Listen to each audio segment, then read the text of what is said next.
علامہ صاحب، نبی پاک صلی اللہ علیہ وسلم نے جو 73 فرقوں کا ذکر کیا ہے، اس کے باوجود کچھ لوگ کہتے ہیں کہ مسلک اور فرقے کچھ نہیں ہوتے، ہم سب صرف مسلمان ہیں، کچھ رہنمائی فرما دیجیے۔ جی، مسلمان کی تعریف کیجیے آپ۔ ایسا شخص جو یہ کہہ رہا ہے کہ صرف مسلمان ہوتے ہیں، تو لفظ مسلمان مجھے قرآن میں دکھائیے، وہاں تو مسلمین کا لفظ ہے، سماکم المسلمین۔ آپ مسلمان کی تعریف کیجیے، کیا کہیں گے؟ آمنت باللہ و ملائکتہ و کتبہ و رسلہ۔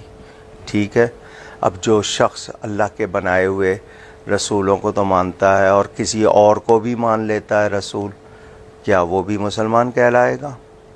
اچھا، ایک شخص مسلمان کہلا رہا ہے، کہہ رہا ہے نماز ٹھیک ہے، روزہ ٹھیک ہے، زکوٰۃ ٹھیک نہیں، اس کے لیے کیا کہیں گے؟ اسلام کی کچھ باتیں ضروری ہیں، قطعی ہیں۔ مثلا نبی پاک صلی اللہ علیہ وسلم کی تعظیم، چونکہ قرآن کا حکم ہے، وَتُعَزِّرُوهُ وَتُوَقِّرُوهُ وَتُسَبِّحُوهُ بُكْرَةً وَأَصِيلًا۔ تسبیح کا ذکر بعد میں، نبی کی تعظیم کا ذکر پہلے، تو وہ ضروریات دین میں سے ہے۔ تو ایک شخص نبی پاک صلی اللہ علیہ وآلہ وسلم کی تعظیم نہیں کرتا، کلمہ پڑھتا ہے، نماز پڑھتا ہے، روزہ رکھتا ہے، کیا کہیں گے آپ؟ تو مسلمان کی جو صحیح تعریف ہے اس پر پورا اترنا ضروری ہے۔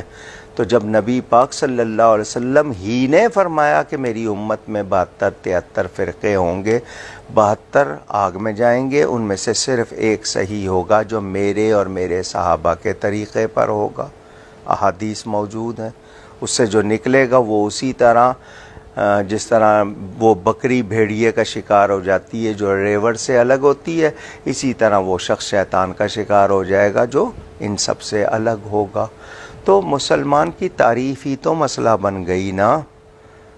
مسلمان مسلمان ہے اور کچھ نہیں ہے، لیکن وہ سچا مسلمان ہو۔ بنام مسلمان کیا کچھ ہو رہا ہے؟ کتنے لوگ ہیں صحابہ کو نہیں مانتے، کتنے لوگ ہیں قرآن کو صحیح نہیں مانتے، کتنے لوگ ہیں نبی کی ازواج کو اہل بیت نہیں مانتے، کتنے ہیں اولاد کو اہل بیت نہیں مانتے۔ اولیاء کی شان اللہ فرماتا ہے جو میرے ولی سے دشمنی رکھے اس سے کہہ دو مجھ سے لڑنے کے لیے تیار ہو جائے، اللہ نے چیلنج کیا، تو کیا آپ اس کو بھی مسلمان کہیں گے؟ تو بھائی یہ جو مسلک ہے، میں مانتا ہوں ہم فرقہ واریت نہیں چاہتے، نہ ہم فرقہ واریت پسند کرتے ہیں، مگر یہ فیکٹ تو ہے، یہ حقیقت تو ہے نا کہ فرقے ہیں اور ان میں غلط بھی ہیں، غلط عقیدوں والے بھی ہیں۔ تو مسلمان کی جو صحیح تعریف ہے، جو اس پر پورا اترے گا وہ مسلمان ہے، جو پورا نہیں اترے گا وہ مسلمان کہلا تو رہا ہے لیکن وہ مسلمان نہیں ہے۔ تو مسلک حق اہل سنت و جماعت، حدیث کے مطابق یہ الفاظ ہے نا کہ نبی پاک اور صحابہ کے طریقے والے، تو اس کے سوا جتنے ہیں، اور اس مسلک کی تبلیغ غلط نہیں ہوگی، اس کے سوا جتنے ہیں ان پر تو حدیث شریف کے مطابق ثابت ہو رہا ہے کہ ان کے عقیدے درست نہیں ہیں، وہ ناجی نہیں ہیں، وہ ناجی فرقہ نہیں ہے۔ تو حضور صلی اللہ علیہ وسلم نے کیوں فرمایا سواد اعظم کے ساتھ ہو جاؤ؟ تو یہ تمام احادیث ہیں، آپ کے کہنے سے مسئلہ نہیں ہوگا، میرے کہنے سے نہیں ہوگا، قرآن حدیث سے مسئلہ ہوگا۔ تو جو مسلمان کی تعریف پر پورا نہیں اترتا، وہ لاکھ اپنے آپ کو مسلمان کہتا رہے، قرآن میں اللہ فرماتا فی قلوبہم مرض وَإِذَا لَقُوا الَّذِينَ آمَنُوا، قرآن پڑھیں نا، وہ ایمان والوں سے ملیں گے کہیں گے ہم تمہارے ساتھ ہیں، اور جب شیطان کے پاس جائیں گے کہیں گے ہم تمہارے ساتھ ہیں۔ تو کلمہ بھی پڑھ رہے ہیں، ادھر بھی ہے۔ تو یہ بہت ہی سمجھنے والی بات ہے۔ قرآن پڑھیے، قرآن نے کتنے لوگوں کو کہا وَمَا هُمْ بِمُؤْمِنِينَ، وہ مومن نہیں ہیں حالانکہ وہ کلمہ پڑھ رہے ہیں۔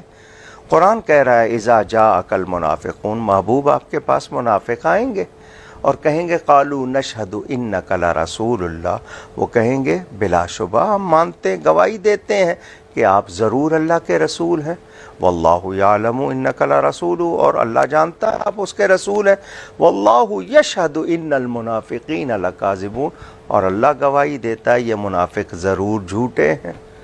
تو میں قرآن کی آیات دیکھوں گا، احادیث دیکھوں گا یا آپ کا بیان دیکھوں گا؟ تو صحیح العقیدہ ہونا، وہی سچا مسلمان ہے، ورنہ نام کے مسلمان تو بہت سے ہیں۔